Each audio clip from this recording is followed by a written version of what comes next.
Award night की उस खूबसूरत रात को बीते हुए कुछ हफ्ते हो चुके थे। मुंबई के रायजादा मेंशन का माहौल अब पहले से कहीं ज्यादा खुशनुमा और पॉजिटिव हो गया था। पुराना सारा दर्द अब पूरी तरह से पीछे छूट चुका था। अब इसका अब अंदर से बहुत खुश रहने लगी थी और रूहान का प्यार उसके लिए दिन पर दिन और भी गहरा होता जा रहा था। दोनों अपनी जिंदगी में एक नई उम्मीद के साथ आगे बढ़ रहे थे। एक सुबह कमरे की बड़ी सी खिड़की से धूप झनकर अंदर आ रही थी। अब इसका आईने के सामने खड़ी होकर अपने बाल संभाल रही थी। उसने एक बहुत ही प्यारा सा आसमानी रंग का ढीला ढाला कुर्ता पहना हुआ था। अचानक उसे अपने अंदर एक बहुत ही अजीब सा बदलाव महसूस हुआ। उसका सिर हल्का सा घूमा और उसे लगा जैसे कमरे की चीजें थोड़ी सी हिल रही हों। उसके साथ ही उसे अपने गले में एक अजीब सी घबराहट और जी मिचलाने जैसा फील हुआ। अभिष्का ने तुरंत आईने की टेबल को कसकर पकड़ लिया और अपनी आंखें बंद कर ली। उसने कुछ सेकंड गहरी सांस ली। इस बार यह कमजोरी वैसी नहीं थी जैसी शादी के वक्त भाग दौड़ में हुई थी। यह कुछ बहुत ही अलग और नया सा एहसास था। अभिष्का के चेहरे पर डर की जगह एक बहुत ही प्यारी और अनजानी सी स्माइल आ गई। तभी बाथरूम का दरवाजा खुला और रोहन हाथ में टॉवल लिए बाहर आया। उसने अभिष्का को इस तरह आईने की टेबल पकड़कर आंखें बंद किए खड़े देखा। रोहन का दिल एक सेकंड के लिए धड़कना भूल गया। पुरानी वो खौफनाक रात, हॉस्पिटल का वो कॉरिडोर और डॉक्टर की कही बातें, सब कुछ एक झटके में रोहन के दिमाग में फ्लैश हो गई। उसका पूरा शरीर डर के मारे ठंडा पड़ गया। वो हाथ से टॉवल फेंक कर लगभग भागता हुआ अभिष्का के पास आया। अभी क्या हुआ, तुम ठीक तो हो ना? रोहन की आवाज में एक बहुत ही गहरा डर और पैनिक साफ सुनाई दे रहा था। उसने तुरंत अभिष्का के दोनों हाथों को अपने हाथों में ले लिया और चेक करने लगा कि कहीं वो ठंडे तो नहीं पड़ रहे हैं। तुम्हारा सिर घूम रहा है क्या? अभी मुझे देखो, आंखें खोलो प्लीज। अभिष्का ने धीरे से अपनी आंखें खोली और रोहन के चेहरे पर वो हद से ज्यादा बढ़ा हुआ डर देखकर मुस्कुरा पड़ी। उसने रोहन के कांपते हुए हाथों को थोड़ा सहलाया। रोहन रिलैक्स, तुम इतना पैनिक क्यों कर रहे हो? मैं बिल्कुल ठीक हूँ। तुम ठीक नहीं हो अभी। तुमने अभी टेबल को पकड़ा हुआ था और तुम्हारा चेहरा थोड़ा पीला लग रहा है। मैं कोई चांस नहीं ले सकता। रोहन ने बिना एक सेकंड गवाए अपनी कार की चाबी उठाई। हम अभी इसी वक्त हॉस्पिटल जा रहे हैं। मैं डॉक्टर से बात करता हूँ। अरे रोहन, सुनो तो सही। कोई बड़ी बात नहीं है। बस सुबह सुबह थोड़ा अजीब लगा। अभिष्का ने उसे रोकने की कोशिश की, लेकिन रोहन इस वक्त किसी की सुनने के मूड में नहीं था। अभी प्लीज मेरी बात मानो। मेरे लिए तुम्हारी हेल्थ से बढ़कर इस दुनिया में कुछ नहीं है। चलो मेरे साथ। रोहन ने बहुत ही प्यार लेकिन जिद के साथ अभिष्का का हाथ पकड़ा और उसे लेकर नीचे आ गया। हॉल में डैड और दादी माँ बैठे थे। रोहन को इस तरह अभिष्का का हाथ पकड़कर तेजी से बाहर जाते देखकर डैड खड़े हो गए। क्या हुआ रोहन? कहाँ जा रहे हो तुम दोनों इतनी सुबह? डैड, अभी की तबीयत थोड़ी ठीक नहीं लग रही है। मैं इसे हॉस्पिटल लेकर जा रहा हूँ। चेकअप करवाना बहुत जरूरी है। रोहन ने कहा और अभिष्का को लेकर कार की तरफ बढ़ गया। डैड और दादी माँ ने भी एक दूसरे को देखा। उनकी आंखों में भी एक अनजानी सी उम्मीद और फिक्र आ गई। रोहन ने कार को मुंबई की सड़कों पर बहुत ही सेफ लेकिन तेजी से दौड़ाया। पूरे रास्ते वो बार बार अविष्का का हाथ पकड़कर पूछता रहा कि उसे कैसा लग रहा है। अविष्का बस उसकी इस हद से ज्यादा बढ़ी हुई फिक्र को देखकर अंदर ही अंदर मुस्कुरा रही थी। हॉस्पिटल पहुंचते ही रोहन अविष्का को सीधे सीनियर लेडी डॉक्टर के केबिन में ले गया। डॉक्टर ने अविष्का को देखा और मुस्कुराते हुए उसे अंदर चेकअप रूम में ले गई। रोहन को बाहर वेटिंग एरिया में रुकने को कहा गया। रोहन बाहर कॉरिडोर में पागलों की तरह चक्कर काट रहा था। उसके माथे पर पसीने की बूंदें थीं। वो बार बार अपने हाथ जोड़कर ऊपर वाले से दुआ कर रहा था कि सब ठीक हो। पिछली बार का सदमा इतना बड़ा था कि रोहन का डरना बिल्कुल लाजमी था। लगभग आधे घंटे के बाद चेकअप रूम का दरवाजा खुला और डॉक्टर बाहर आए। उसके चेहरे पर एक बहुत ही बड़ी और खूबसूरत स्माइल थी। रोहन तुरंत भागकर उनके पास गया। डॉक्टर, क्या हुआ? मेरी अभी ठीक तो है ना? कोई सीरियस बात तो नहीं है? डॉक्टर ने हंसते हुए रोहन के कंधे पर हाथ रखा। मिस्टर रायजादा, शांत हो जाइए। पैनिक करने की बिल्कुल जरूरत नहीं है। बल्कि ये तो पूरे परिवार के लिए जश्न मनाने का वक्त है। कांग्रेचुलेशंस, आपकी वाइफ प्रेग्नेंट है। यह शब्द सुनते ही रोहन अपनी जगह पर एकदम सुन पड़ गया। उसे लगा जैसे उसके कानों में दुनिया का सबसे मीठा म्यूजिक बज रहा हो। उसकी आंखों से खुशी के आंसू छलक पड़े। वो पिता बनने वाला था। उसका वो टूटा हुआ सपना आज फिर से सच होने जा रहा था। डॉक्टर, क्या सच में वो बिल्कुल ठीक है ना? रुआन की आवाज़ खुशी के मारे रुन गई थी। हाँ, वो बिल्कुल ठीक है। लेकिन हाँ, चूंकि इनका पिछला इतिहास थोड़ा क्रिटिकल रहा है, इसलिए इस बार पहले 3 महीनों में हमें बहुत ज़्यादा एहतियात बरतनी होगी। कोई भारी काम नहीं, कोई स्ट्रेस नहीं, और कंप्लीट आराम। डॉक्टर ने समझाते हुए कहा। रुआन ने पागलों की तरह से रिलाया। आप जैसा कहेंगी बिल्कुल वैसा ही होगा डॉक्टर। मैं इसका पूरा ख्याल रखूंगा। रुआन तुरंत केबिन के अंदर गया। अविस्का बेड पर बैठी हुई थी और उसकी आंखों में भी खुशी के आंसू थे। रुआन ने आगे बढ़कर बिना कुछ सोचे अविस्का को बहुत ही कसकर अपने सीने से लगा लिया। दोनों एक दूसरे की बाहों में सिमट कर रोने लगे। लेकिन ये आंसू बहुत ही खूबसूरत और सुकून देने वाले थे। रुआन ने अविस्का के पूरे चेहरे को चूम लिया। थैंक यू अभी, थैंक यू मुझे दुनिया की सबसे बड़ी खुशी देने के लिए। हॉस्पिटल से बाहर निकलते ही रोहन का ओवर प्रोटेक्टिव मोड पूरी तरह से ऑन हो चुका था। जैसे ही वो कार के पास पहुंचे, अविष्का ने कार का दरवाजा खोलने के लिए हाथ बढ़ाया ही था कि रोहन ने तुरंत उसका हाथ पीछे कर दिया। अभी तुम दरवाजा क्यों खोल रही हो? मैं हूं ना यहाँ। तुम बस चुपचाप खड़ी रहो। रोहन ने खुद दरवाजा खोला, सीट को थोड़ा पीछे करके कंफर्टेबल किया और फिर अविष्का को बहुत ही आराम से अंदर बिठाया। मेंशन पहुंचते ही कार रुकी। अविष्का बाहर आने लगी तो रोहन ने उसे वहीं रोक दिया। वो खुद दूसरी तरफ से उतरा, दरवाजा खोला और अविष्का के कुछ बोलने से पहले ही उसे अपनी मजबूत बाहों में उठा लिया। रोहन, ये क्या कर रहे हो? सब देख रहे हैं, प्लीज मुझे नीचे उतारो। अविष्का का चेहरा शर्म से लाल हो गया। कोई भी देखे, मुझे फर्क नहीं पड़ता। डॉक्टर ने कहा है तुम्हें बिल्कुल भी प्रेशर नहीं लेना है। और मेंशन के बाहर गार्डन में ये जो कंकड़ पत्थर हैं, अगर तुम्हारा पैर स्लिप हो गया तो, इसलिए चुपचाप मुझे पकड़ कर रखो। रोहन ने बहुत ही सीरियस होकर कहा और उसे बाहों में लिए हुए ही मेंशन के अंदर आ गया। हॉल में डैड और दादी माँ उनका ही वेट कर रहे थे। रोहन को इस तरह अविष्का को बाहों में उठाकर लाते देखकर दादी माँ के चेहरे पर एक बहुत ही बड़ी स्माइल आ गई। डैड भी मुस्कुरा पड़े। रोहन ने अविष्का को बहुत ही आराम से सोफे पर बिठाया और उसके पैरों के नीचे एक कुशन रख दिया। डैड, दादी माँ, आप लोग दादा और परदादी बनने वाले हैं। अभी प्रेग्नेंट है। रोहन ने बहुत ही एक्साइटमेंट के साथ चिल्लाकर कहा। यह सुनते ही पूरे मेंशन में जैसे खुशियों का विस्फोट हो गया। दादी माँ ने तुरंत आगे बढ़कर अविष्का को गले लगा लिया और उसकी नज़र उतारी। डैड की आंखों में भी खुशी के आंसू आ गए और उन्होंने रोहन को गले लगा लिया। बधाई हो मेरे बच्चे, आज तुमने इस घर को पूरा कर दिया। लेकिन इस बड़ी खुशखबरी के बाद रोहन की केयरिंग और प्यार अब अविष्का के लिए एक मीठी सी मुसीबत बनने वाली थी। अभी आज से और अगले 9 महीने तक तुम ये सीढ़ियाँ बिल्कुल नहीं चढ़ोगी। रोहन ने सीढ़ियों की तरफ देखते हुए एक बहुत ही सख्त कमांडर की तरह ऑर्डर दिया। क्या? लेकिन रोहन, हमारा बेडरूम तो ऊपर है ना? मैं नीचे कैसे रहूंगी? अभिष्का ने हैरान होकर पूछा। हमारा रूम आज ही नीचे वाले गेस्ट रूम में शिफ्ट हो रहा है, और अगर तुम्हें कभी ऊपर जाना भी पड़ा तो तुम खुद नहीं जाओगी। मैं तुम्हें अपनी बाहों में उठाकर ऊपर लेकर जाऊंगा, समझी? रोहन ने अपनी कमर पर हाथ रखकर कहा। अविष्का ने अपना सिर पकड़ लिया। उसे समझ आ गया था कि अब उसके इस पति से जीतना नामुमकिन है। दोपहर के लंच का वक्त हुआ। डाइनिंग टेबल पर सब लोग बैठे थे।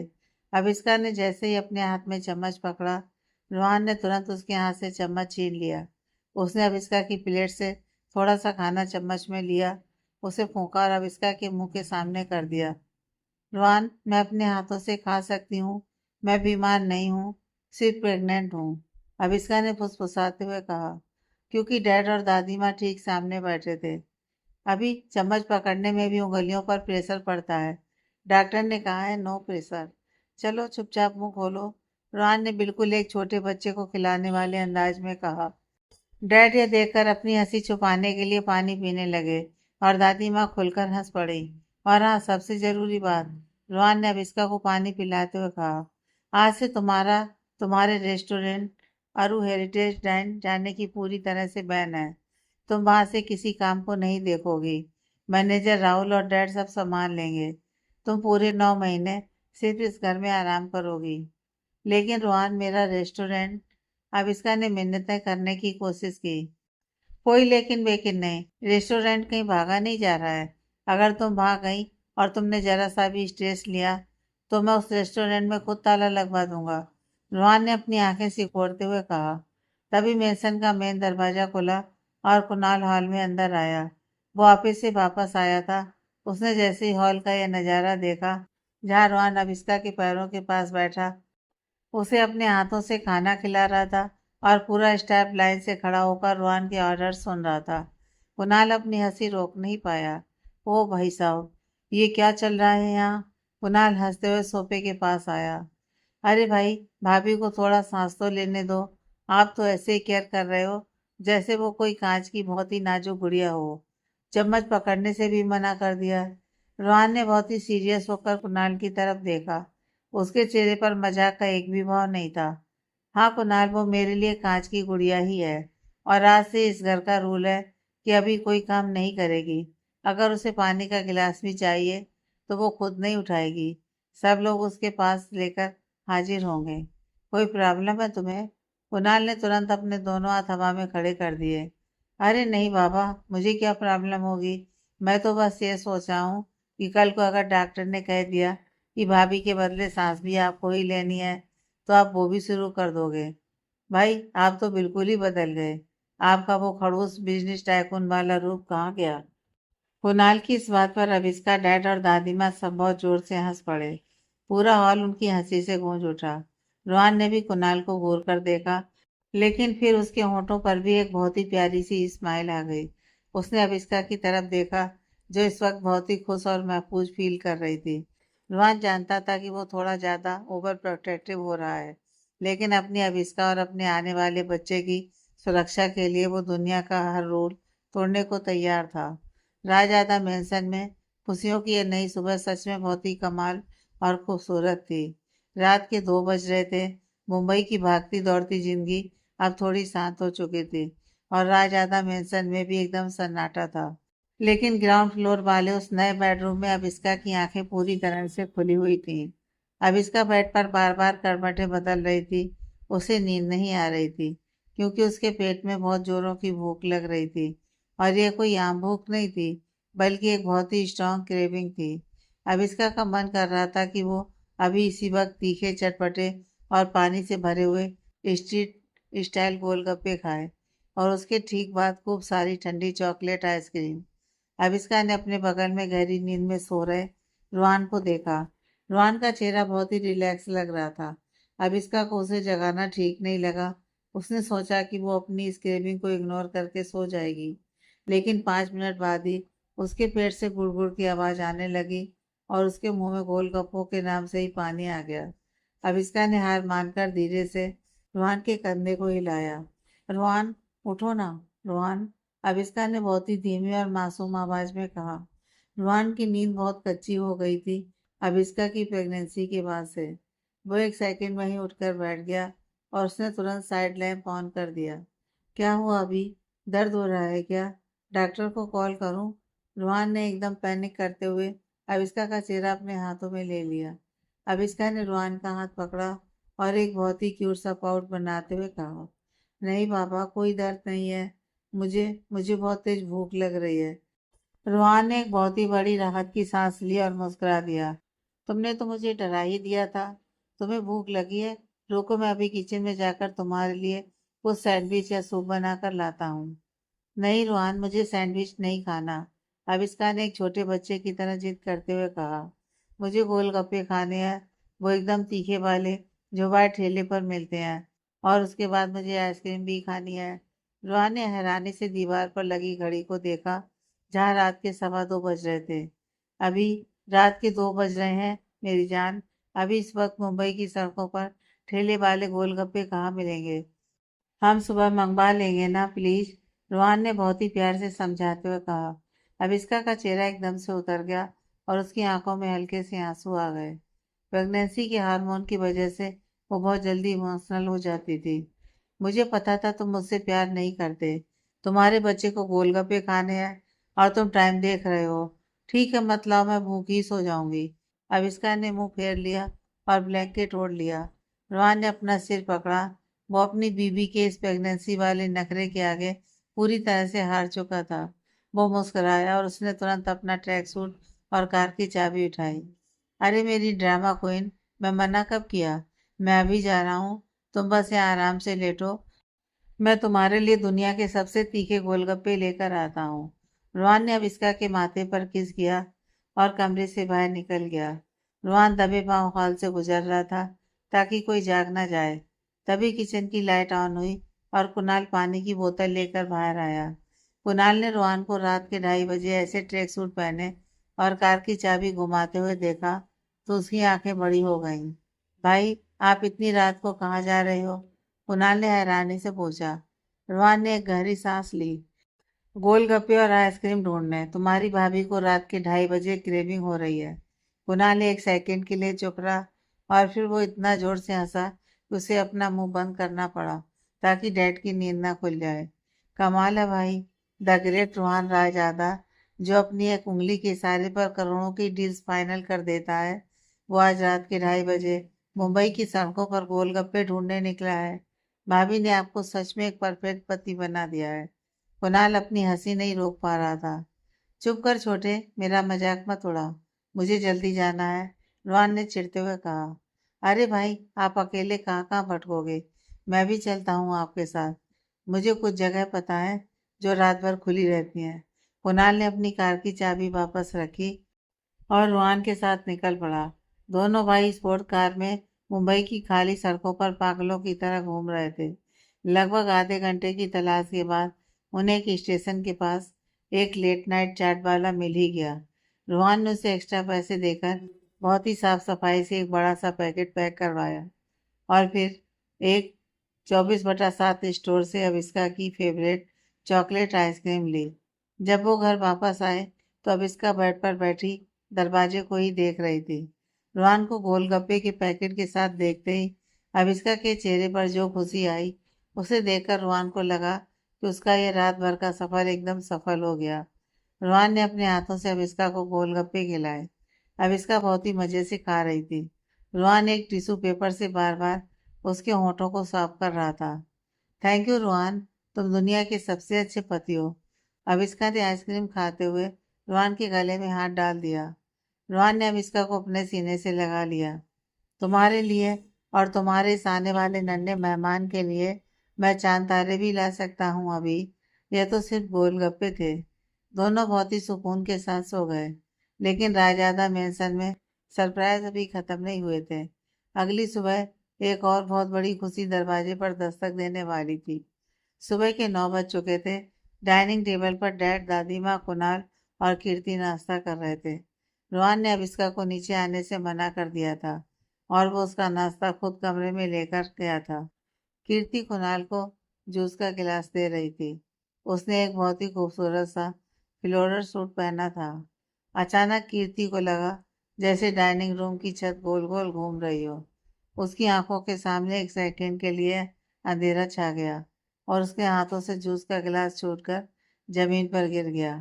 कीर्ति, इससे पहले कि कीर्ति जमीन पर गिरती, कुणाल ने बिजली की तेजी से अपनी कुर्सी से उठकर उसे अपने बाहों में कैच कर लिया। कीर्ति ने अपना सिर पकड़ लिया था और वो पूरी तरह से कमजोर होकर कुणाल के सीने पर गिर गई थी।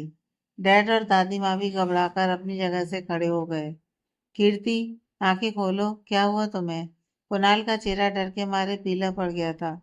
उसने कीर्ति को तुरंत पास वाले सोफे पर लिटाया और कांच टूटने की आवाज सुनकर रोहन और अविष्का भी कमरे से बाहर आ गए। कीर्ति को इस हालत में देखकर अविष्का भी घबरा गई। दीदी, क्या हुआ इन्हें? पता नहीं भाई, ये अचानक से बेहोश हो गई। डैड, प्लीज जल्दी से डॉक्टर अंकल को कॉल कीजिए। कुणाल पागलों की तरह कीर्ति के हाथों को रगड़ रहा था। डैड ने तुरंत फैमिली डॉक्टर को कॉल किया। कुछ ही मिनटों में डॉक्टर मेंशन में आ गई। उन्होंने सबको बाहर हॉल में इंतजार करने को कहा और कीर्ति को चेक करने के लिए कमरे में चली गई। हॉल का माहौल बहुत ही टेंस था। कुणाल तो एक जगह बैठ ही नहीं पा रहा था। वो बार बार कमरे के दरवाजे की तरफ देख रहा था। उसे कीर्ति की उम्र और उसकी हेल्थ को लेकर बहुत फिक्र हो रही थी। कुछ देर बाद कमरे का दरवाजा खुला और डॉक्टर बाहर आई। उनके चेहरे पर एक बहुत ही रिलैक्स और बड़ी सी स्माइल थी। कुणाल तुरंत भागकर डॉक्टर के पास गया। डॉक्टर, कीर्ति ठीक तो है ना? उसे कोई सीरियस प्रॉब्लम तो नहीं है? डॉक्टर ने हंसते हुए कुणाल के कंधे पर हाथ रखा। शांत हो जाओ कुणाल, तुम्हारी पत्नी बिल्कुल ठीक है। उसे बस थोड़ी सी कमजोरी है जो इस कंडीशन में बिल्कुल नॉर्मल है। कंडीशन? कैसी कंडीशन डॉक्टर? डैड ने भी पास आकर पूछा। डॉक्टर ने पूरे परिवार की तरफ देखा और मुस्कुराते हुए कहा, लगता है राजदादा मेंशन में खुशियां अब लाइन लगाकर आ रही हैं। Congratulation mister राजदादा। कुणाल और कीर्ति भी बहुत जल्दी माता पिता बनने वाले हैं। कीर्ति प्रेग्नेंट है।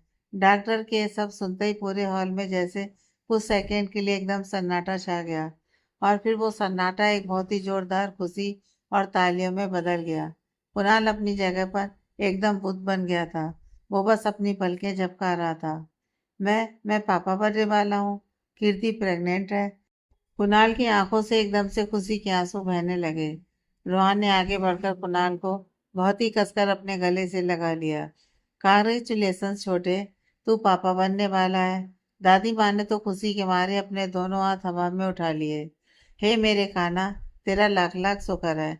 मेरे घर में अब एक साथ दो दो बच्चों की किलकारियां गूंजेंगी। मेरा परिवार पूरा हो गया। डैड ने भी अपने आंसू पोंछे और कुणाल का माथा चूमा। कुणाल भागते हुए कमरे के अंदर आया। कीर्ति बेड पर बैठी हुई थी। उसे भी डॉक्टर ने खुशखबरी दे दी थी और वो खुशी के मारे रो रही थी। कुणाल ने जाकर कीर्ति को अपनी बाहों में भर लिया। Kirti, I love you. I love you so much. तुमने मुझे दुनिया की सबसे बड़ी खुशी दी है। कीर्ति ने कुणाल के बालों में हाथ फेरते हुए कहा, हमारा बच्चा आ रहा है कुणाल। मुझे यकीन ही नहीं हो रहा है। कुणाल ने कीर्ति के माथे और उसके गालों पर बहुत ही प्यार भरे किस किए। अब इसका भी कमरे में आ गई। दोनों बहनों ने एक दूसरे को देखा और रोते हुए एक दूसरे के गले लग गईं। ये किसी मैजिक से कम नहीं था कि दोनों बहनें एक ही साथ प्रेग्नेंट थीं और एक ही साथ अपनी इस खूबसूरत जर्नी को एंजॉय करने वाली थीं। कुणाल ने अपने आंसू पोंछे और रोहन की तरफ देखकर बहुत ही शरारती स्माइल दी। भाई, अब आपको पता चलेगा कि केयर क्या होती है, कुणाल ने मजाक करते हुए कहा। आपने तो सिर्फ भाभी के चम्मच पकड़ने पर बैन लगाया था। मैं तो अपनी कीर्ति को जमीन पर पैर भी न रखने दूंगा। अब इस घर में दो दो ओवर प्रोटेक्टिव पति घूमने वाले हैं। कुणाल की इस बात पर कमरे में मौजूद हर इंसान बहुत जोर जोर से हंसने लगा। रायजादा परिवार में अब सच में खुशियों की कोई कमी नहीं थी। घर के हर कोने में बस प्यार, उम्मीद और आने वाले नन्हे मेहमानों के स्वागत की तैयारियां शुरू होने वाली थी। कीर्ति की प्रेगनेंसी जिस दिन पता चली थी तब से लेकर आज पूरे 7 महीने हो गए थे और समय मानो पंख लगाकर उड़ रहा था। राजदादा मेंशन में अब सुबह की शुरुआत अलार्म से नहीं, बल्कि अब इसका और कीर्ति की प्रेगनेंसी की डाइट, डॉक्टर के अपॉइंटमेंट्स और वाहन कुणाल की एक्स्ट्रा केयरिंग वाले ड्रामे से होती थी। देखते ही देखते दोनों बहनों का 7वां महीना आ गया था।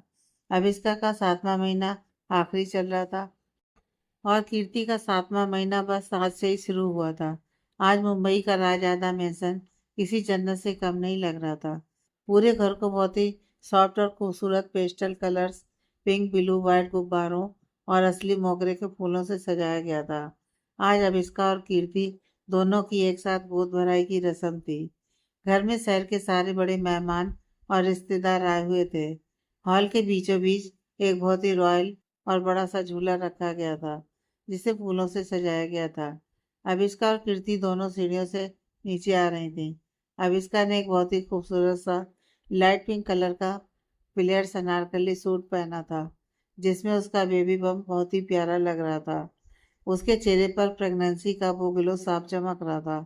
कीर्ति ने पेस्टल ब्लू कलर का एक डिजाइनर लहंगा पहना था और वो भी एकदम अप्सरा लग रही थी। रोहन और कुणाल दोनों अपनी अपनी पत्नियों के बिल्कुल बगल में चल रहे थे, जैसे वो कोई कांच की गुड़िया हो। रोहन ने अब इसका हाथ बहुत ही केयर से पकड़ा हुआ था और उसे हर एक सीढ़ी बहुत आराम से उतरने की हिदायत दे रहा था। रोहन, मैं आराम से ही आ रही हूँ, तुम इतना पैनिक मत करो, आविष्का ने मुस्कुराते हुए कहा। मुझे कोई रिस्क नहीं लेना है मिसेज रायजादा, चुपचाप मुझे फॉलो करो। रोहन ने आविष्का को बहुत ही जेंटल तरीके से झूले पर बिठाया और उसके पीछे एक सॉफ्ट कुशन लगा दिया। कुणाल ने भी कीर्ति को झूले पर बिठाया। रस्में शुरू हुई। दादी माँ ने दोनों बहुओं को लाल चुनरी उड़ाई और उनकी गोद में फल, मिठाई और शगुन के लिफाफे रखे। दोनों की नजर उतारी गई। डैड अधिराज रायजादा अपनी जगह से उठे। उनके हाथों में दो बहुत ही खूबसूरत और महंगे डायमंड के नेकलेस के बॉक्स थे। डैड ने आगे बढ़कर दोनों बॉक्स अविष्का और कीर्ति को दिए और उनके सिर पर हाथ रखा। डैड, जो हमेशा एक सख्त बिजनेसमैन की तरह रहते थे, आज उनकी आंखों में साफ आंसू दिखाई दे रहे थे। तुम दोनों ने इस घर को वो खुशियां दी हैं जो पैसों से कभी नहीं खरीदी जा सकती। डैड की आवाज में बहुत भारीपन था। मैंने तो सिर्फ बहुएं मांगी थी, लेकिन भगवान ने मुझे दो इतनी प्यारी प्यारी बेटियां दी हैं जिन्होंने मेरे इस खाली घर को एक स्वर्ग बना दिया। हमेशा खुश रहना मेरे बच्चों। अभिष्का और कीर्ति दोनों ने इमोशनल होकर डैड के हाथ चूम लिए। तभी म्यूजिक का ट्रैक बदल गया। रोहन और कुणाल ने स्टेज पर एंट्री ली। दोनों भाइयों ने अपनी पत्नियों के लिए एक बहुत ही क्यूट और प्यारा सा सरप्राइज डांस प्लान किया था।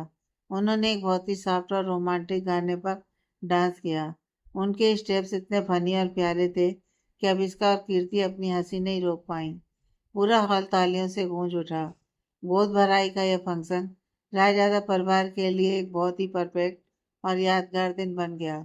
2 महीने बाद रात के 12 बज रहे थे। मुंबई में बाहर बहुत तेज बारिश हो रही थी। मेंशन के अंदर सब गहरी नींद में सो रहे थे। अचानक अभिष्का के कमरे की लाइट ऑन हुई। अभिष्का दर्द से कराते हुए बेड पर उठकर बैठ गई। उसका 9वां महीना चल रहा था और आज उसे अचानक से लेबर पेन शुरू हो गया था। रोहन, रोहन उठो। अविष्का ने रोहन के कंधे को जोर से पकड़ा। रोहन एक झटके में उठ बैठा। क्या हुआ अभी? दर्द हो रहा है? चलो, हम अभी हॉस्पिटल चलते हैं। रोहन पसीने से भीग गया। उसने तुरंत कार की चाबी उठाई और डैड को कॉल करके उठाने लगा। तभी बाहर कॉरिडोर में कुणाल के चिल्लाने की आवाज आई। डैड भाई, जल्दी बाहर आओ, कीर्ति को बहुत तेज दर्द हो रहा है। रोहन और अविष्का ने एक दूसरे को देखा। दोनों बहनों का लेबर पेन लगभग एक ही साथ शुरू हो गया था। कीर्ति का 9वां महीना बस शुरू हुआ था, जबकि अविष्का का भी 9वां महीना ही चल रहा था। दोनों की प्रेगनेंसी कंसीव में बस 2 हफ्ते का ही फर्क था। पूरे मेंशन में एक भयानक पैनिक और अफरा तफरी मच गई। डैड और स्टाफ ने तुरंत दोनों को कार में बहुत ही केयर के साथ बिठाया और कारें मुंबई के सबसे बड़े हॉस्पिटल की तरफ दौड़ पड़ी। हॉस्पिटल पहुंचते ही दोनों बहनों को इमरजेंसी डिलीवरी वार्ड में ले जाया गया। बाहर कॉरिडोर का नज़ारा देखने लायक था। रोहन और कुणाल दोनों की हालत एकदम खराब थी। कुणाल अपने नाखून चबाते हुए कॉरिडोर में पागल की तरह टहल रहा था। रोहन बार बार भगवान से दुआ कर रहा था। उसके हाथ कांप रहे थे। डैड और दादी माँ सोफे पर बैठे हुए भगवान का नाम जप रहे थे। अंदर से आने वाली दर्द की आवाजें रोहन और कुणाल का दिल चीर रही थी। भाई, मुझे बहुत डर लग रहा है। कीर्ति ठीक तो होगी ना? कुणाल ने रोहन के गले लगकर रोने वाले अंदाज में कहा। सब ठीक होगा छोटे, दोनों बिल्कुल ठीक होंगी। रोहन कुणाल को हिम्मत दे रहा था, लेकिन अंदर से वो खुद बहुत डरा हुआ था। पिछली बार के उस खौफनाक मिसकैरेज की यादें उसे अभी भी डरा रही थी। लगभग 3 घंटे के बाद, उस जानलेवा इंतजार के बाद, सबसे पहले कीर्ति वाले वार्ड का दरवाजा खुला। डॉक्टर बाहर आई और उनके चेहरे पर एक बहुत बड़ी स्माइल थी। कुणाल दौड़कर डॉक्टर के पास गया। कांग्रेचुलेशंस कुणाल, तुम्हारे घर एक बहुत ही प्यारा सा बेटा आया है। कीर्ति और बेबी दोनों एकदम हेल्थी हैं। डॉक्टर ने खुशखबरी दी। कुणाल वहीं जमीन पर बैठ गया और उसने खुशी के मारे अपना चेहरा हाथों में छुपा लिया। डैड और दादी माँ ने एक दूसरे को गले लगा लिया। अभी वो इस खुशी को मना ही रहे थे कि 10 मिनट बाद अविष्का वाले वार्ड का दरवाजा भी खुला। दूसरी डॉक्टर बाहर आई। रोहन की सांसें अटक गईं। कांग्रेचुलेशंस मिस्टर रोहन रायजादा, आपकी वाइफ ने एक बहुत ही खूबसूरत सी बेटी को जन्म दिया है। माँ और बेटी दोनों बिल्कुल फिट हैं।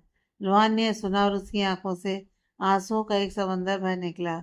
उसे लगा जैसे उसे दुनिया की सारी दौलत मिल गई हो। उसने डैड को गले लगाया और पागलों की तरह रोने लगा।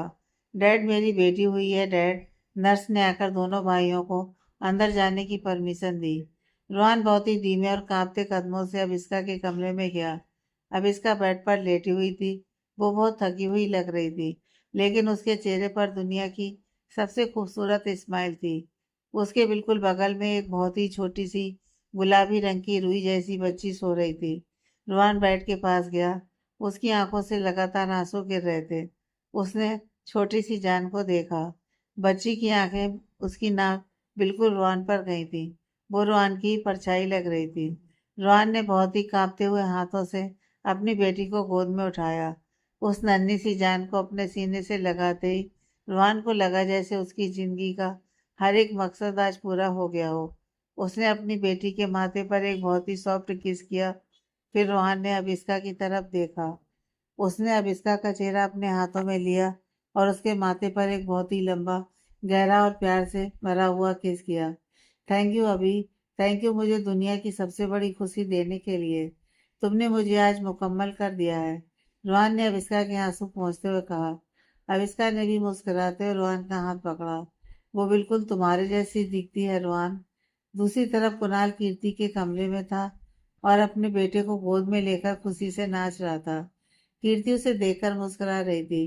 कुणाल ने कीर्ति को बहुत सारे किस किए और उसे अपनी जिंदगी में आने के लिए थैंक यू कहा। कुछ देर बाद दोनों बच्चों को बाहर डैड और दादी माँ के पास लाया गया। डैड ने अपने एक हाथ में पोते को और दूसरे हाथ में पोती को उठाया। डैड की आंखों से खुशी के आंसू बह रहे थे। उनकी तो हमेशा वाली सख्त आवाज आज पूरी तरह से पिघल चुकी थी। मेरे राजदादा एम्पायर के असली वारिस आ गए हैं। डैड ने दोनों बच्चों के माथे को चूमते हुए कहा। दादी माँ ने ऊपर आसमान की तरफ हाथ जोड़कर अपने कान्हा को शुक्रिया कहा। पूरा हॉस्पिटल आज रायजादा परिवार की इंदौरी खुशियों से गूंज रहा था। वो पुराना सारा दर्द, वो तड़प, वो दूरियां आज हमेशा के लिए खत्म हो चुकी थी और इन नन्ही किलकारियों ने उनकी जिंदगी में एक नई और बेहद खूबसूरत सुबह की शुरुआत कर दी थी। 3 साल बाद मुंबई रायजादा मेंशन। समय कैसे बीत जाता है यह तब पता चलता है जब आप उन पलों को जी रहे होते हैं जिनका आपने कभी सिर्फ सपना देखा था। मुंबई का वो आलीशान और हमेशा शांत रहने वाला रायजादा मेंशन अब पूरी तरह से बदल चुका था। इस घर में अब पिन ड्रॉप साइलेंट नहीं, बल्कि बच्चों की हंसी, उनके भागने की आवाजें और खिलौने के टूटने का शोर गूंजता था। सुबह के 8 बज रहे थे। मेंशन के बड़े से हॉल में इस वक्त एक बहुत ही प्यारा और मजेदार ड्रामा चल रहा था। अरु, अरु ही मेरी जान, बस आखिरी बाइट खा लो प्लीज, उसके बाद डैड तुम्हें पक्का चॉकलेट देंगे। ये आवाज मुंबई के सबसे बड़े और खूंखार बिजनेस टाइकून रुआन रायजादा की थी। रुआन के एक हाथ में दूध का गिलास था और दूसरे हाथ में पैनकेक की प्लेट, और वो पूरे हाल में अपने 3 साल की बेटी अरुई के पीछे पीछे भाग रहा था। अरुई बिल्कुल अपने पिता की परछाई थी। उसकी बड़ी बड़ी आंखें, चेहरे का वो तेज एकदम रुआन जैसा था, लेकिन उसकी वो प्यारी सी स्माइल और डिम्पल्स अब इसका पर गए थे। अरुई ने एक बहुत ही क्यूट सी पिंक फ्रॉक पहनी हुई थी और उसके बालों में तो छोटी छोटी पोनी टेल बनी थी। नो डैडी, अरु को नहीं खाना, अरु को प्ले करना है। अरु ये अपनी तोतली आवाज में चिल्लाते हुए सोफे के पीछे छुप गई। तभी सीढ़ियों से अविस्का नीचे आई। अविस्का पहले से भी ज्यादा ग्रेसफुल और खूबसूरत लगने लगी थी। उसने एक सिंपल सा फ्लोरल साड़ी पहनी हुई थी। उसने जैसे ही रुहान को अपनी बेटी के सामने इस तरह घुटने के बल बैठे मिन्नतें करते हुए देखा, तो उसने अपना सिर पकड़ लिया। रोहन, तुम फिर से उसे बिगाड़ रहे हो। अविष्का ने अपनी कमर पर हाथ रखते हुए एक सख्त माँ वाली टोन में कहा। मैंने कहा था ना कि अगर वो दूध नहीं पिएगी तो उसे चॉकलेट बिल्कुल नहीं मिलेगी, और तुम उसे सुबह सुबह चॉकलेट का लालच दे रहे हो। रोहन ने एक बहुत ही मासूम सी शक्ल बनाकर अविष्का को देखा। अरे अभी वो बच्ची है। देखो तो मेरी प्रिंसेस कितनी भूख से कमजोर लग रही है। कमजोर? रोहन, तुम्हारी प्रिंसेस ने अभी सुबह उठकर कुणाल के बेटे कबीर की आधी प्लेट मैगी भी खाई है। तुम बस उसे सर पर चढ़ा रहे हो। अविष्का ने पास आकर अरुई को पकड़ा और उसे प्यार से गोद में उठा लिया। चलो अरु, मम्मा की गुड गर्ल बनकर दूध फिनिश करो। अरुई ने अविष्का को देखा और चुपचाप दूध का गिलास पकड़कर पीने लगी, क्योंकि वो जानती थी कि डैड को तो वो अपने इशारों पर नचा सकती है, लेकिन मम्मा की डांट से कोई नहीं बचा सकता। रूहान बस अविष्का का ये मैजिक देखकर हैरान रह गया। तभी ऊपर से कुणाल और कीर्ति भी नीचे आ गए। कुणाल के कंधे पर उनका 3 साल का बेटा कबीर बैठा हुआ था। कबीर कुणाल के बालों को जोर जोर से खींच रहा था। आउस, कबीर छोड़ यार, डैड के बाल खराब हो रहे हैं। कुणाल चिल्ला रहा था, लेकिन कबीर जोर जोर से हंस रहा था। तुम्हें मैंने कहा था ना, उसे रेडी कर दो। लेकिन तुम दोनों बाप बेटे सिर्फ कुश्ती लड़ रहे थे। कीर्ति ने पीछे से आते हुए कुणाल को डांटा। कीर्ति अब एक बहुत ही कॉन्फिडेंट और मैच्योर माँ बन चुकी थी। पूरा रायजादा परिवार डाइनिंग टेबल पर नाश्ता करने के लिए बैठ गया। डैड न्यूज़पेपर पढ़ रहे थे, लेकिन उनकी नज़रें बार बार न्यूज़पेपर के ऊपर से अरुई और कबीर की हरकतों को देख रही थी। उनके चेहरे पर जो सुकून और स्माइल इस वक्त थी, वो उन्होंने अपनी पूरी जिंदगी की कमाई में भी नहीं देखी थी। दादी माँ ने आकर दोनों बच्चों के माथे पर काला टीका लगाया। मेरे घर की रौनक को किसी की नजर न लगे। आज का दिन रायजादा परिवार के लिए कोई आम दिन नहीं था। आज रोहाना और अविष्का की शादी की चौथी सालगिरह थी। नाश्ता करते वक्त डैड ने अपना चश्मा उतारा और रोहन की तरफ देखा। रोहन, आज शाम की पार्टी की सारी तैयारियां हो गई हैं ना? मैंने बाहर के सारे बड़े इन्वेस्टर्स और मीडिया को इनवाइट किया है। आज सिर्फ तुम्हारी एनिवर्सरी नहीं है, बल्कि अब इसका के रेस्टोरेंट अरु हेरिटेज डाइन की तीसरी एनिवर्सरी है। ये एक डबल सेलिब्रेशन है। रोहन ने मुस्कुराते हुए अब इसका कहाँ टेबल के नीचे से पकड़ लिया। हाँ डैड, सब कुछ परफेक्टली प्लान है। आज की शाम सच में बहुत ग्रैंड होने वाली है। दिन बहुत तेजी से बीत गया। शाम के वक्त मेंशन का वो बड़ा सा गार्डन एरिया किसी हॉलीवुड मूवी के सेट जैसा लग रहा था। गार्डन को क्रिस्टल झूमरों, व्हाइट और पीच कलर के गुलाबों और खूबसूरत फेरी लाइट से सजाया गया था। लाइव क्लासिकल म्यूजिक बज रहा था और शहर के सबसे बड़े वीआईपी गेट्स आना शुरू हो गए थे। कमरे के अंदर अब इसका आईने के सामने खड़ी रेडी हो रही थी। आज उसने एक बहुत ही रॉयल और डिजाइनर व्हाइट और सिल्क कॉम्बिनेशन का लहंगा गाउन पहना हुआ था। वो सच में आज किसी अप्सरा जैसी लग रही थी। तभी रुआन कमरे में आया। उसने एक बहुत ही ड्रेसिंग व्हाइट टक्सीडो पहना था, जो अब इसका के गाउन के साथ एकदम मैच कर रहा था। रुआन के हाथ में एक बहुत ही खूबसूरत सा रेड वेलवेट का बॉक्स था। रुआन ने आईने में अविस्का को देखा और उसके कदम वहीं रुक गए। वो धीरे धीरे चलते हुए अविस्का के पीछे आया और उसने अपनी दोनों बाहें अविस्का की कमर में डाल दी। उसने अपने होंठ अविस्का के कंधे पर रखे और एक बहुत ही वार्म किस किया। तुम आज इतनी खूबसूरत लग रही हो मिसेस रायजादा, कि मुझे लग रहा है मैं फिर से तुम्हारे साथ उसी शादी के मंडप में पहुंच गया हूँ। रुआन ने बहुत ही रोमांटिक आवाज में अविस्का के कान के पास जाकर फुसफुसाया। अविस्का हंस पड़ी और उसने आईने में रुआन की आंखों में देखा। अच्छा, तुम अभी भी वहीं पर हो? तो आज ये सब क्या है? आज ये मेरी जिंदगी की सबसे खूबसूरत सच्चाई है।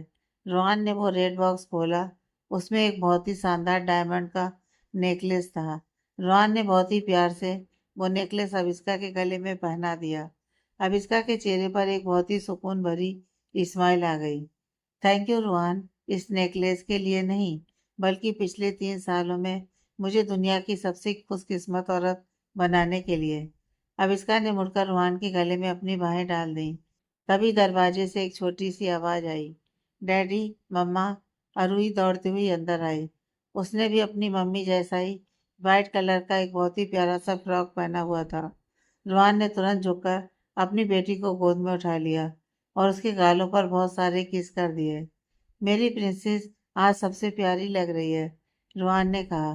तीनों ने एक दूसरे को गले लगाया। ये एक परफेक्ट फैमिली पिक्चर थी। नीचे पार्टी पूरे जोरों पर थी। कुणाल और कीर्ति मेहमानों को अटेंड कर रहे थे। कुणाल और कीर्ति का बॉन्ड इन 3 सालों में और भी ज्यादा गहरा हो गया था।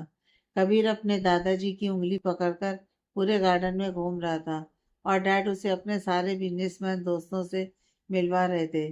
तभी होस्ट ने स्टेज से अनाउंसमेंट की, ladies and gentleman, please welcome the star couple of the night, mister Rohan Raizada and Mrs Avishka Raizada. सबकी नजरें सीढ़ियों की तरफ गईं। रोहन ने अविस्का का हाथ पकड़ा हुआ था और दूसरे हाथ से उसने अरुई को गोद में उठाया हुआ था। वो तीनों जब सीढ़ी से नीचे आए तो पूरा गार्डन तालियों की गड़गड़ाहट से गूंज उठा। कमरे के फ्लैश चमकने लगे। अब इसका के चेहरे पर जो कॉन्फिडेंस और जो खुशी थी, वो उसकी सक्सेस और उसके पति की बेपनाह प्यार का सबूत थी। डैड स्टेज पर आए और उन्होंने माइक लिया। डैड की आवाज़ आज बहुत ही इमोशनल थी। Good evening everyone. डैड ने सबके सामने अपने परिवार को देखते हुए कहा, लोग मुझे एक बहुत ही सक्सेसफुल बिजनेसमैन मानते हैं, लेकिन मेरी जिंदगी की सबसे बड़ी सक्सेस मेरे बैंक अकाउंट में नहीं, बल्कि सामने खड़े मेरे बच्चों में है। अविष्का और कीर्ति ने मेरे इस खाली और रूखे से घर को एक असली परिवार बना दिया है। अविष्का ने न सिर्फ मेरे बेटे की जिंदगी संवारी है, बल्कि अपने बलबूते पर अरु हेरिटेज डाइन को इस शहर का नंबर 1 रेस्टोरेंट बनाया है। मुझे अपनी दोनों बेटियों पर बहुत नाज है। हैप्पी एनिवर्सरी रोहान और अविष्का। सबने बहुत जोर से तालियां बजाईं। कुणाल ने भी स्टेज पर आकर रोहान और अविष्का के लिए एक बहुत ही फनी लेकिन दिल को छू लेने वाली स्पीच दी, जिसमें उसने बताया कि कैसे रोहान एक सख्त बॉस से आज एक ओवर प्रोटेक्टिव और डरपोक पिता बन चुका है, जिसे अपनी बेटी की आंसुओं से सबसे ज्यादा डर लगता है। पार्टी में एक बहुत ही खूबसूरत सा बड़ा सा केक काटा गया। आरूही और कबीर ने मिलकर सबसे ज्यादा केक अपने मुंह और कपड़ों पर लगाया। रोहन और अविष्का ने स्टेज पर एक बहुत ही प्यारा रोमांटिक डांस किया। सब कुछ एकदम जादुई और परफेक्ट था। रात के 1 बजे पार्टी अब खत्म हो चुकी थी। सारे मेहमान जा चुके थे। आरूही अपने कमरे में नैनी के साथ गहरी नींद में सो रही थी। कुणाल और कीर्ति भी अपने कमरे में जा चुके थे। राजदादा मेंशन में अब एक बहुत ही सुकून भरी शांति थी। रोहन और अविष्का अपने कमरे की उस बड़ी सी बालकनी में खड़े थे। बालकनी से मुंबई का जगमगाता हुआ स्काई लाइन और दूर समंदर की लहरें दिख रही थी। रात की ठंडी हवा चल रही थी। रोहन ने अपना कोट उतारकर साइड में रख दिया था और उसने अविष्का को पीछे से अपनी बाहों में कसकर छुपा लिया था। अविष्का ने अपना सिर रोहन के सीने पर टिकाया हुआ था। दोनों बस उस खामोशी और एक दूसरे की गर्माहट को महसूस कर रहे थे। रोहन, अविष्का ने बहुत ही धीमी आवाज में कहा। हाँ, रोहन ने अपना चेहरा अविष्का के बालों में छुपा लिया। क्या तुम्हें वो दिन याद है जब हम पहली बार मिले थे? अविष्का की आवाज में पुरानी यादों की एक बहुत ही मीठी सी कशिश थी। तुम कितने घमंडी और रूड थे। तुमने मुझे वो कवर अप के लिए फेक मैरिज करने का ऑफर दिया था। कोई प्यार नहीं, कोई इमोशंस नहीं, बस 1 साल का नाटक। रोहन के होठों पर एक बहुत ही प्यारी सी स्माइल आ गई। उसने अविष्का को अपनी तरफ घुमाया और उसकी आंखों में एकदम गहराई से देखा। मुझे सब कुछ याद है अभी। मुझे ये भी याद है कि मुझे तुमसे शुरुआत में कितनी चिढ़ होती थी, क्योंकि तुम मेरी कोई बात नहीं मानती थी। रोहन ने अविष्का के चेहरे पर आ रही एक लटको उसके कान के पीछे किया। लेकिन मुझे ये नहीं पता था कि वो डील, वो नकली रिश्ता मेरी जिंदगी का सबसे सही फैसला था। उस फेक मैरिज ने मुझे दुनिया की सबसे असली और सच्ची खुशी दे दी। अविष्का की आंखें हल्की सी नम हो गईं। हमने बहुत कुछ झेला है रोहन। डैड की वो नफरत, तुम्हारा वो गुस्सा, फिर वो खौफनाक रात जब हमने अपने पहले बच्चे को खो दिया था। मुझे तो लगा था कि हम कभी इन सब से बाहर नहीं आ पाएंगे। मैं अंदर से टूट चुकी थी। रोहन ने अपने अंगूठे से अविष्का के गाल पर गिरे उसे एक आंसू को बहुत ही प्यार से पोंछ दिया। और देखो, हम आज कहाँ खड़े हैं मेरी जान। रोहन की आवाज में एक बहुत ही गहरा सुकून और प्यार था। वो सारा दर्द, वो सारे आंसू आज इस बात का सबूत है कि हमारा प्यार कितना मजबूत है। तुमने अपनी हिम्मत से इस पूरे घर को बदल दिया। कीर्ति दीदी को उनका हक दिलाया, डैड को उनका परिवार वापस दिया, और मुझे मुझे तुमने जीना सिखा दिया। अभी तुम सिर्फ मेरी पत्नी नहीं हो, तुम मेरी रूह हो। अविष्का ने अपने दोनों हाथ रुहान के गालों पर रख दिए। और तुम मेरी पूरी दुनिया हो रुहान। तुम्हारे बिना मैं आज यहाँ तक कभी नहीं पहुँच पाती। बालकनी में चांद की रोशनी उन दोनों के चेहरे पर पड़ रही थी।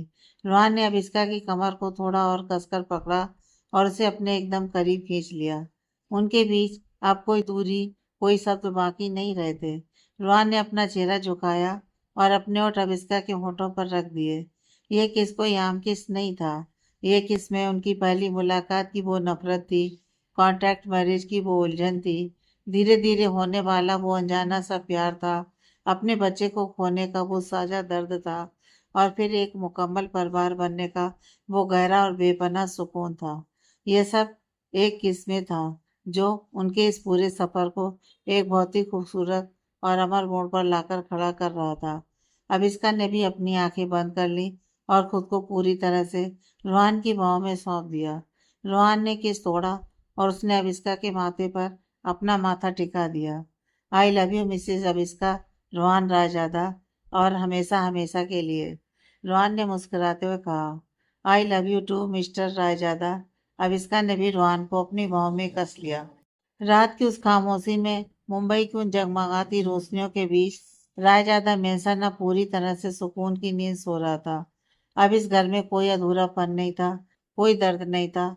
यहाँ सिर्फ और सिर्फ प्यार था। एक ऐसा प्यार जिसने हर मुश्किल को हराकर अपनी मंजिल पा ली थी।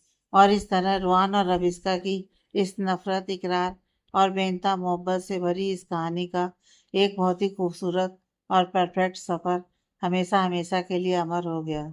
दी एंड।